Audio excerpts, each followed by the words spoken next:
Que le 8 décembre à midi soit célébrée l'heure de grâce pour le monde entier. Par cet exercice, on obtiendra de nombreuses grâces spirituelles et corporelles.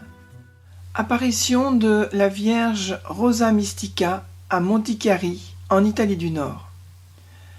Monticari, avec son bourg annexe Fontanelle, est une petite ville de l'Italie du Nord, à 20 km de Brescia, la ville épiscopale. Elle est située au pied des Alpes italiennes, déjà dans la plaine fertile du Pô, et peut se traduire en français par « montagne lumineuse ». C'est à Pierina Geli que la Vierge est apparue. Pierina Geli, 1911-1991, était infirmière à l'hôpital de Monticari. La Sainte Vierge lui apparut la première fois dans une chambre de l'hôpital au printemps 1947. Il y eut 2 séries d'apparitions, l'une en 1947 et l'autre en 1966. L'évêque a autorisé la prière des fidèles. Il invite à développer à Fontanelle la prière et la ferveur, la confession et l'enseignement. À partir de 1990, l'association Rosa Mystica de Fontanelle, prise en charge par l'Église, relance la dévotion qui s'est développée spontanément dans une vingtaine de pays, de la Russie à l'Amérique latine. Que conseille et demande et explique Rosa Mystica à Monticari? Ses conseils, tout d'abord. Le 22 octobre 1947, elle dit « Vivez d'amour du prochain ». Le 22 novembre 1947, Pierina interrogea « Que devons-nous faire pour accomplir votre désir de prière et de pénitence ?»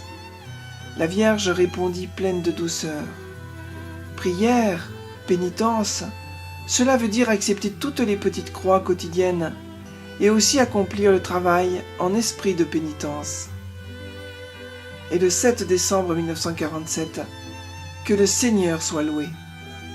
Les désirs et les demandes de Rosa Mystica. Le 16 novembre 1947, Rosa Mystica demanda « Je demande prière et pénitence en réparation des péchés contre la sainte pureté. Je prie très instamment les prêtres d'avertir les hommes avec une grande charité de ne pas continuer à commettre ces péchés contre la sainte pureté.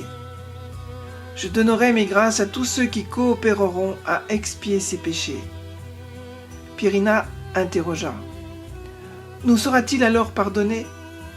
La Sainte Vierge répondit « Oui, dans la mesure où on ne les commet plus. » Le 13 juin 1947, Rosa Mystica dit « Je souhaite que le 13 juillet de chaque année soit célébré en l'honneur de Rosa Mystica, c'est-à-dire la rose mystique. » Et un mois plus tard, elle dit « Que le 13 de chaque mois soit un jour de prière dédié à Marie et préparé durant les 12 premiers jours du mois. Je ferai descendre sur ce jour une abondance de grâce et de vocation. »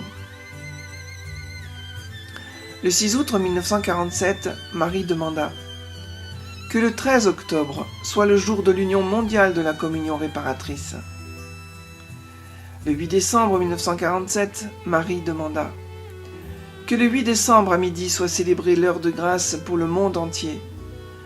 Par cet exercice, on obtiendra de nombreuses grâces spirituelles et corporelles.